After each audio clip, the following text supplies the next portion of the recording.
Hey guys, Abby here. I just got finished with a shifter hunt, shapeshifter, which sucked. And as you can see, Lottie is not here with me.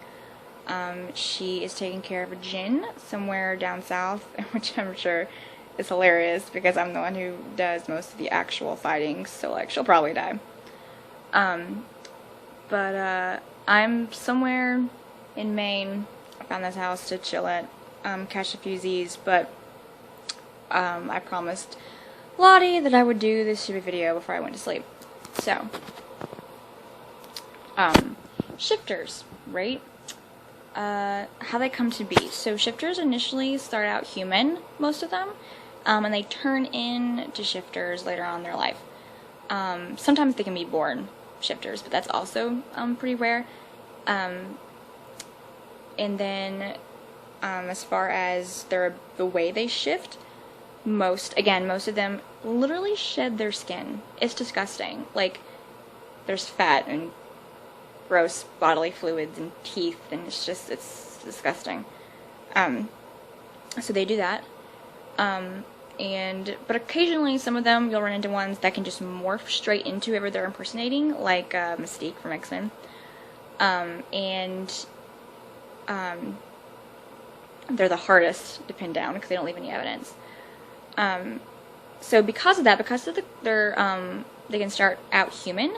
They have a lot of human motivations, like greed and lust, like that kind of stuff. And just like literally, like just sometimes they'll just have psychotic breakdowns. That is what makes them so difficult to hunt. Because unlike wendigos and vampires who are just killing people for food, sometimes you have to deal with someone with like a little more, a creature like a shifter who has more complicated motivations. Let's see. So strengths, right? Abilities. They have super speed, super strength, super agility. They're really difficult to beat. Like a wendigo, only, human looking. And if they decide they want to impersonate someone for a long period of time and keep like their memories and know all of their like life story or whatever, they need to keep them alive. So that's a good thing for a hunter. So sometimes you can find their victims still tied up somewhere. So that's good.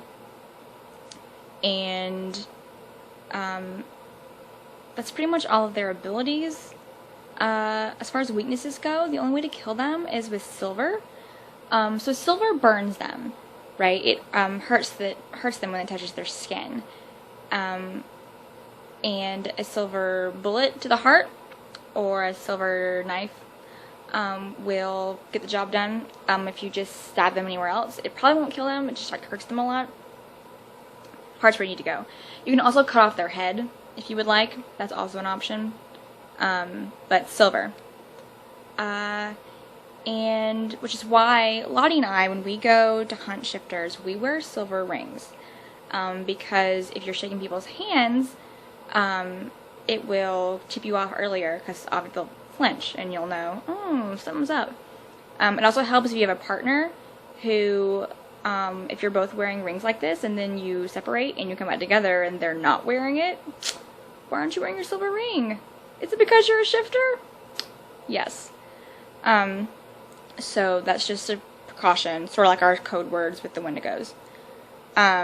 So another thing when you're hunting shifters to think about, like if you're like trying to figure out if it is in fact a shifter you're after, if you look at security footage or a camera, anything that has filmed a shifter, their eyes will like glow like a retinal flare, and that's how you know it's a shifter.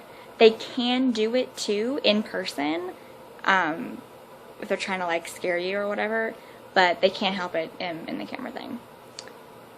So that is pretty much it. That's all I need to know about shifters.